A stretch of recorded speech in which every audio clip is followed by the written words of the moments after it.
চিড়ে ভাজা আমরা সবাই খুব খেতে ভালোবাসি। চায়ে বা টিফিনের সঙ্গে আমরা এটা খেয়ে থাকি, আর বাচ্চাদের টিফিনেও এগুলো আমরা দিই। তাই এই চিড়ে ভাজাটা বাড়িতেই খুব সহজেই বানিয়ে নেওয়া যায়।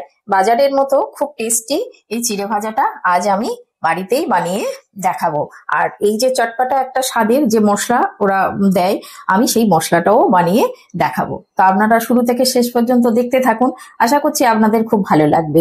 এখানে 1 কাপ ছোলার ডাল, এটা আমি 6 ঘন্টা আগে ভিজিয়ে রেখেছিলাম। আর এর সঙ্গে একটু খাবার সোঁটা আমি 1/2 চামচ দিয়ে দিয়েছিলাম। দিলে এই ডালটা দেখুন কি সুন্দর নরম হয়ে গেছে, একদম খুব নরম আর বড় হয়ে গেছে। এবার আমি এইটাকে ছেঁকে তুলে নেব, নিয়ে আর একটা সুতির কাপড়ের উপরে দিয়ে এটা ফ্যানের হাওয়ায় 15 মিনিট রেখে দেবো, গায়ের জলটা শুকিয়ে যাবে। এখানে একটা সুতির কাপড় বিছিয়ে নিয়েছি, নিয়ে এর উপরে একটু দিয়ে দেবো। এর উপরে দিয়ে ফ্যানের হাওয়ায় আমি 15 মিনিট রেখে দেবো। রেখে দিলে এই গায়ের জলটা শুকিয়ে যাবে। এখানে একটা ছাঁকনি নিয়েছি, নিয়ে এই চিড়েগুলোকে আমি এবারে চেলে নেবো। এই চিড়েগুলো চেলে নেওয়াটা খুব দরকার। এই চিড়ের মধ্যে ধুলো আর এই যেগুলো থাকে এগুলো বের করে দিতে হবে, না হলে তেলের মধ্যে দিলে তেলটা পুড়ে যেতে পারে। সেই জন্যে এইভাবে করে আস্তে করে আমি চেলে নেব। এই দেখুন কতটা ধুলো বেরিয়েছে। এইভাবে আমি একে একে সব চিড়েগুলো চেলে নেব। এখানে আমি একটা মশলা বানিয়ে নেব, তার জন্য এখানে কড়াই বসিয়ে দিয়েছি, গ্যাস অন করে দিয়েছি। কড়া আমার গরম হয়ে গেছে। আচ্ছা, এর মধ্যে আমি 1 চামচ ধনে নিয়েছি, গোটা ধনে, এটাকে ভেজে নেব। আর এর মধ্যে একটা তেজপাতা আমি এটাকে একটু কেটে ছোট ছোট করে দিয়ে দিচ্ছি। দিয়ে দিলাম একটা শুকনো লঙ্কা, লঙ্কাকেও একটুখানি ছিঁড়ে দিয়ে দিচ্ছি ছোট করে। আর এখানে কয়েকটা গোলমরিচ দিয়ে দিলাম ঝালের জন্য। এখানে মৌরি দিয়ে দিচ্ছি, 1 চামচ করে সব আছে। আর এখানে একটুখানি জোয়ান দিয়ে দিয়েছি। আর এটা হচ্ছে জিরে, জিরেটাও দিয়ে দিলাম। আর এখানে 4টে লবঙ্গ আর 4টে এলাচ, এটাও দিয়ে দিচ্ছি। এইগুলোকে আমি ভালো করে একটু ভেজে নেব। এই ভাজা মশলাটাই হচ্ছে খুব সুন্দরভাবে একটা টেস্ট আনবে। তো এইটা খুব ভাজবো না, জাস্ট একটু হালকা করে ভাজবো আমি। খুব ভাজলে আবার পুড়ে যাবে মশলাটা, তো সেই রকম একটা সুন্দর মিষ্টি গন্ধ বেরোবে, সেই পর্যন্ত করে আমি এটা ভেজে নেব। এই মশলাটা ভাজা কি সুন্দর গন্ধ বেরোচ্ছে। তো এই অবস্থায় আমি এটাকে নামিয়ে নেব আর এটা ঠান্ডা করতে দেবো। ঠান্ডা করে আমি এটা মিক্সিতে গুঁড়ো করব। তো এটা আমি ততক্ষণে ঠান্ডা করতে দিলাম। এখানে আমি 4 কোয়া রসুন নিয়েছি, এই রসুনটাও একটু তেলে ভেজে নেব। আপনারা যদি রসুন যদি না খেতে চান, আপনারা যদি নিরামিষ খান, তাহলে এই রসুনটাকে বাদ দিয়ে দিতে পারেন। কিন্তু এই রসুনটা দিলে খুব সুন্দর একটা টেস্ট বাড়ে আর কি, তাই জন্য আমি একটু রসুন দিলাম এর মধ্যে। এইটা খুব সুন্দরভাবে ভেজে নেব, কারণ এর মধ্যে যদি কাঁচা জল থাকে তাহলে সেটা শুকিয়ে যাবে। তো সেই জন্য আমি এটা খুব ভালো করে তেলে ভেজে নেব। মশলাটা আমার ঠান্ডা হয়ে গেছে। এই মশলাটা এবার আমি এর মধ্যে কিছু মশলা আরো একটু যোগ করব। এই যে রসুনটা ভেজেছিলাম, এটা দেখুন এইভাবে একটুখানি ভেজে নিতে হবে। তাহলে এই রসুনটাও সবটা দিয়ে দিচ্ছি। আর এর মধ্যে হচ্ছে লাল লঙ্কার গুঁড়ো, এটা হচ্ছে ঝাল নেই, কালার হওয়ার জন্য, এটাও আমি 1 চামচ দিয়ে দিলাম। আর হলুদটা আমি খুব সামান্য দেব, একদম এইটুকু হলুদ দেব। আর এটা হচ্ছে রেগুলার লবণ, এটা লবণটাও আমি দিয়ে দেবো, এই 1 চামচ মতো লবণ দিয়ে দিচ্ছি। আর এটা হচ্ছে হিং, এই হিং ও একটু দিয়ে দিচ্ছি, হিংয়ের ফ্লেভারটা খুব সুন্দর আসে। এটা আমি 1/2 চামচ হিং দিয়ে দিলাম। আর এটা হচ্ছে কালো লবণ, এটা কালো লবণ, এটাও আমি 1 চামচ দিয়ে দেবো। আর এইটা হচ্ছে শুকনো আদা, এই শুকনো আদাটাও এর মধ্যে দিয়ে দেবো। এগুলো আমি মিক্সির মধ্যে দিয়ে পেস্ট করে নেব, খুব সুন্দর করে একটা পাউডার বানিয়ে নেব। এখানে আমি ঝুরি ভাজা বানাবো, তার জন্য আমি 1 বাটি বেসন নিয়ে নিয়েছি। তো এই 1 বাটি বেসনটাকে আমি এটা দিয়ে একটু চেলে নেব। এটা চেলে নেওয়াটা খুব দরকার, কারণ কি গুড়ি গুড়ি থাকে, সেই জন্য একটু চেলে নিচ্ছি। বেসনটাকে চেলে নিয়েছি খুব সুন্দর করে। এবারে এর মধ্যে একটু করে মশলা দিয়ে দেবো। এর মধ্যে এটা লাল লঙ্কার গুঁড়ো, এটাও দিয়ে দিলাম 1/2 চামচ। আর এটা 1 চুটকি হিং দিয়ে দিলাম। হিংটা না দিলে এই ঝুরি ভাজাটা টেস্ট আসে না, সেই জন্য একটু হিং দিয়ে দিলাম। আর একটু কালারের জন্য একটু হলুদ গুঁড়ো দিয়ে দিলাম। আর এর মধ্যে একটু জোয়ান দিয়ে দেব। এই জোয়ানটাকে এইভাবে একটুখানি হাতে ঘষে দিলে কি হয়, ফ্লেভারটা খুব সুন্দর বেরোয়। তো এটা দিয়ে দিলাম। আর এর মধ্যে একটুখানি একদম 1 চিমটি মতো খাবার সোডা দিয়ে দিলাম। এটাকে ভালো করে মিশিয়ে নেব শুকনো উপকরণগুলো। এগুলো ভালো করে মিশিয়ে নিলাম। আর এর মধ্যে খুব সামান্য একটুখানি আমি লবণ দিয়ে দিচ্ছি। এটা দিয়েও একটুখানি মিশিয়ে নেব। আচ্ছা, এটা আমি হাত দিয়েই মাখবো, তো এর মধ্যে আমি কিছুটা তেল দিয়ে দিচ্ছি। এই তেলটা দিয়ে দেওয়াটা খুব দরকার। 2 চামচ মতো তেল দিয়ে দিলাম। দিয়ে এবারে আমি এটাকে মিশিয়ে অল্প অল্প করে জল দিয়ে এটাকে মাখাবো। খুব অল্প অল্প জল দেবো, খুব বেশি জল একবারে দেব না, নাহলে এই ডোটা পাতলা হয়ে যাবে। তো এইভাবে আপনারা খুব সহজেই এই ঝুরি ভাজাটা বানিয়ে নিতে পারেন বাড়িতে। ঝুরি ভাজার জন্য এই ডোটা আমি বানিয়ে নিয়েছি। এই যেমন আমরা রুটি বা পরোটার একটা আটা মাখি, ঠিক সেইভাবে এইভাবে করে মাখিয়ে নেব একদম খুব সুন্দরভাবে। এটা এইভাবে মাখিয়ে নিয়ে তারপরে এটা আমি ভাজবো। আমার ডোটা রেডি হয়ে গেছে, সেট হয়ে গেছে।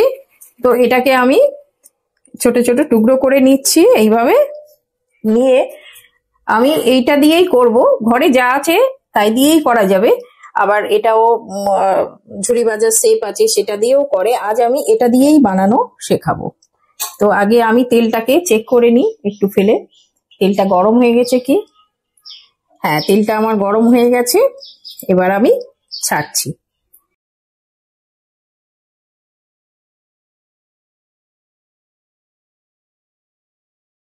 এইভাবে আস্তে আস্তে চাপতে চাপতে ও পড়তে শুরু করবে এবারে।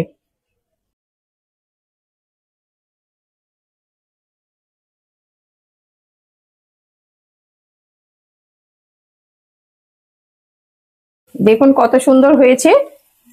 ঘরে থাকা জিনিস দিয়ে এইভাবে আপনারা খুব সহজেই বানিয়ে নিতে পারেন। এইভাবে উল্টে দেব। এইটা ফোটাটা যখন বন্ধ হয়ে যাবে তখন জানবেন এটা হয়ে গেছে। এই দেখুন ভাজাটা একদম পুরো ফোটাটা বন্ধ হয়ে গেছে। এবারে আমি তুলে নেব। এটা তুলে নিয়ে আমি একটা এর মধ্যে দিয়ে দিচ্ছি যাতে বাড়তি তেলটা ঝরে যাবে। এইভাবে নিয়ে একটা টিস্যু পেপারের উপরে দিয়ে দিচ্ছি, বাড়তি তেলটা শুষে নেবে। এইভাবে আমি একে একে সবগুলো ভেজে নিচ্ছি। দেখুন কত সুন্দর হয়েছে। এই গরম তেলে এবার আমি একে একে সবগুলো ভেজে নেব। আচ্ছা, এগুলো কাজু বাদাম, এগুলো আমি ভেজে নিচ্ছি এইভাবে। এটা একটু হালকা ব্রাউন হবে, খুব বেশি ভাজার দরকার নেই, একটু হালকা হালকা ভাজা ভাজা হলে তুলে নেব। এইভাবে এটা তুলে নিলাম।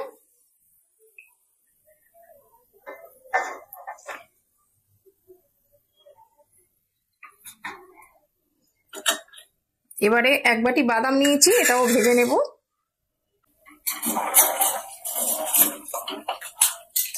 এই বাদামটা একটু ভাজতে সময় লাগে,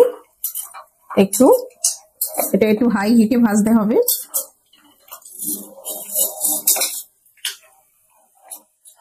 এই যে বাদামটা একটু ফেটে ফেটে গেছে, তাহলে জানবেন যে ভাজাটা হয়ে গেছে।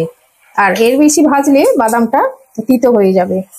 তো এইভাবে হয়ে গেছে, দেখুন এইরকম হবে। এই যে গা একটু ফেটে ফেটে গেছে। এবার আমি এটাকে তুলে নেব এইভাবে। এইভাবে একটা টিস্যু পেপারের উপরে তুলে নেব। বাড়তি যে তেলটা থাকবে সেটা এই টিস্যু পেপার টেনে নেবে।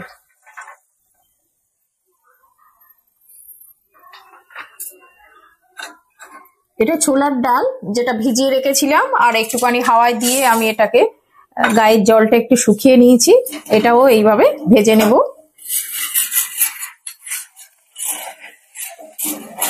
এইগুলো খেয়াল রাখবেন যে খুব পুড়ে যেন না যায়, একটু মুচমুচে হলেই এটাকে নামিয়ে নিতে হবে।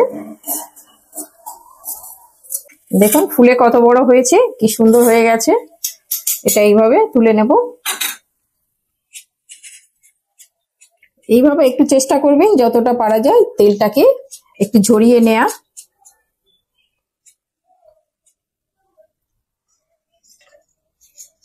এবার এই কিশমিশটা ভেজে নেব।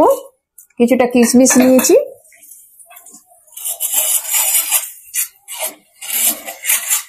কিশমিশটা তেলে দিতেই কি সুন্দর ফুলে যায়। এই ফুলে গেলে আর একটু হালকা গায়ে একটু কালার ধরলে আমি এটা নামিয়ে নেব। এটা খুব বেশি ভাজার দরকার নেই, ব্যাস হয়ে গেছে। এইরকম ভাবেই এটা হবে।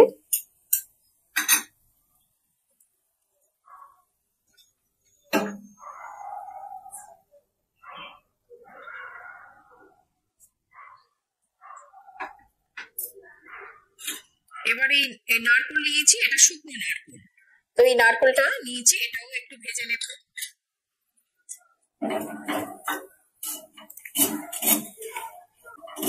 নারকোলের গায়ে এমনিতেই তেল থাকে, তো খুব বেশি ভাজার দরকার নেই, একটু হালকা ভাজলেই হবে। একটু হালকা ভাজলেই এটা মুচমুচে হয়ে যাবে। এটা হয়ে গেছে, এবার তুলে নিচ্ছি।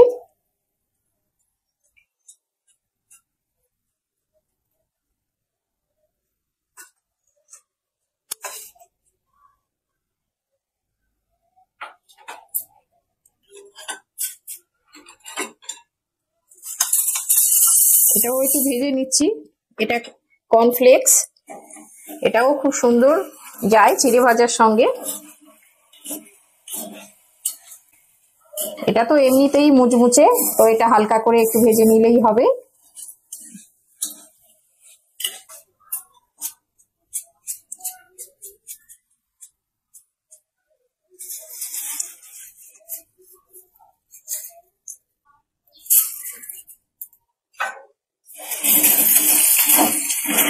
এইভাবে চিড়েগুলো আমি ভেজে নেবো। দেখুন কত সুন্দর হয়ে গেল ফুলে।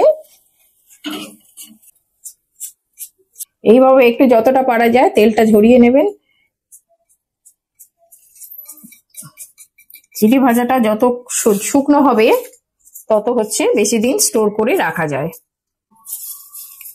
এইভাবে আমি একে একে সবগুলোকে ভেজে নেব।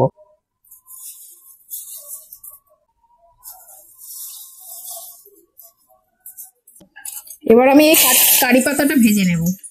এটা একটু মুচমুচে করে ভাজবো। এই কারি পাতাটা ভাজা হয়ে গেছে, এর উপরে তুলে দিচ্ছি।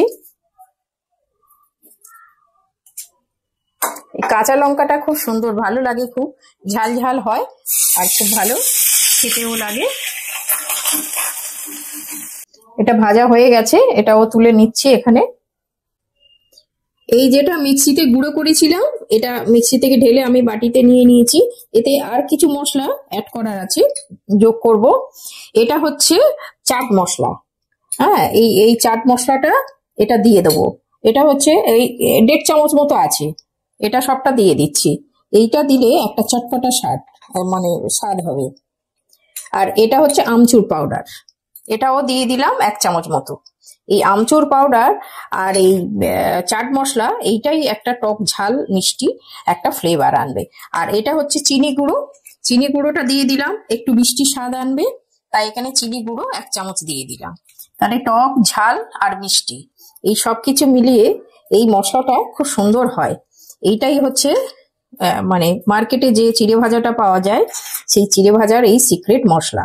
এই মশলাটা আপনারা যদি মিশিয়ে দেন, চিড়ে ভাজার একদম দুর্দান্ত স্বাদ এসে যাবে। চিড়েটা ভেজেছিলাম, সেটা আমি এই বাটির মধ্যে ঢেলে দিচ্ছি।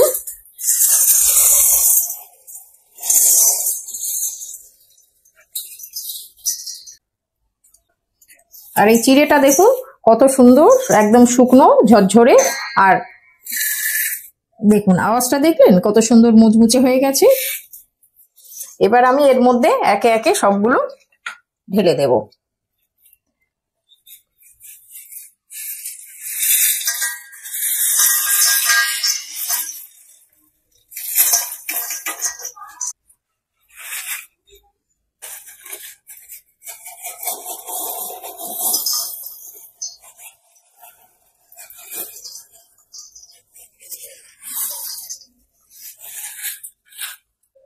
এই যে মশলাটা বানিয়েছিলাম, এই মশলাটা আমি এর মধ্যে 2 চামচ দিয়ে দেব।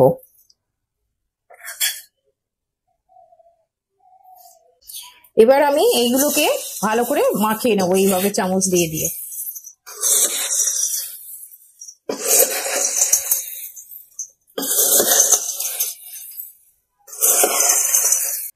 দেখলেন তো কত সহজেই এটা বানানো গেল। তো আপনারা এইভাবেই বাড়িতে একবার বানিয়ে খেয়ে দেখতে পারেন, খুব ভালো লাগবে। আমার এখানে মেশানো হয়ে গেছে, এই সুন্দর করে মিশিয়ে নিয়েছি। এবার আমি এই বয়ামে ভরে নিচ্ছি। এই বয়ামে ভরে আপনারা এই 15 থেকে 20 দিন স্টোর করে রেখে দিতে পারেন। আর যখনই খেতে মন চাইবে তখনই এর থেকে নিয়ে আপনারা চা বা টিফিনে যখনই মন চাইবে এইভাবে নিয়ে খেতে পারেন।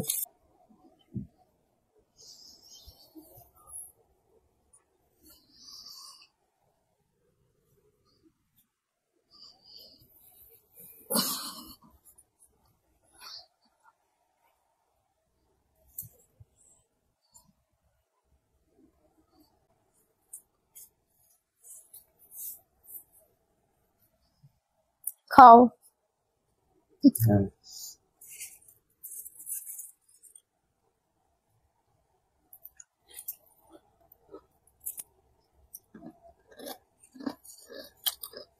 কেমন হয়েছে? খুব সুন্দর হয়েছে। খুব সুন্দর হয়েছে।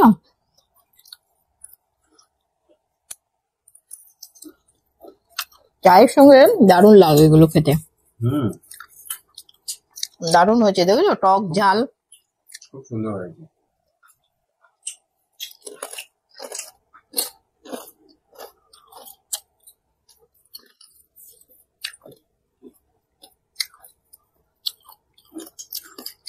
জানো